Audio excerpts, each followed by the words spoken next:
పన్నీర్ వల్ల అనేక ప్రయోజనాలు. తెల్లగా మెత్తగా పాలకోవలాగా ఉండే పన్నీర్ ఫ్రై దగ్గర నుంచి కర్రీ, మోమోస్ వరకు దేనికన్నా ఉపయోగించవచ్చు. ఇది చాలా టేస్టీగా ఉండడంతో పిల్లలు కూడా ఇష్టంగా తింటారు.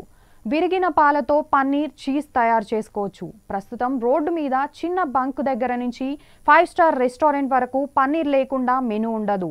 అయితే చాలా మందికి పన్నీర్ తినడం ఆరోగ్యానికి మంచిదా కాదా అన్న సందేహం ఉంటుంది. అటువంటి సందేహాలున్న వారి కోసం పన్నీర్ యొక్క విశిష్టత. పన్నీర్ పాలతో చేసిన ఉత్పత్తి కాబట్టి ఇందులో ప్రోటీన్ అధిక మోతాదులో ఉంటుంది. 100 గ్రాముల పన్నీర్లో 18 గ్రాముల వరకు ప్రోటీన్ లభిస్తుంది. ప్రోటీన్ మన శరీరానికి ఎంత అవసరమో ప్రత్యేకంగా చెప్పాల్సిన పని లేదు. ఇక పన్నీర్లో పుష్కలంగా దొరికే కాల్షియం మన ఎముకలను బలంగా, దృఢంగా తయారు చేస్తోంది. బరువు తగ్గాలి అనుకునే వారికి కూడా పన్నీర్ మంచి డైట్. ఇందులో తక్కువ కార్బోహైడ్రేట్స్ ఉండడమే కాకుండా ప్రోటీన్స్ ఎక్కువగా ఉంటాయి. బాగా కడుపు నిండినట్లు అనిపిస్తుంది కాబట్టి ఎక్కువగా తినరు. అలాగే పన్నీర్లోని ప్రోటీన్ మన జీవక్రియను మెరుగుపరచడంతో పాటు పేరుకుపోయిన కొవ్వును కరిగించడంలో కూడా సహాయపడుతోంది.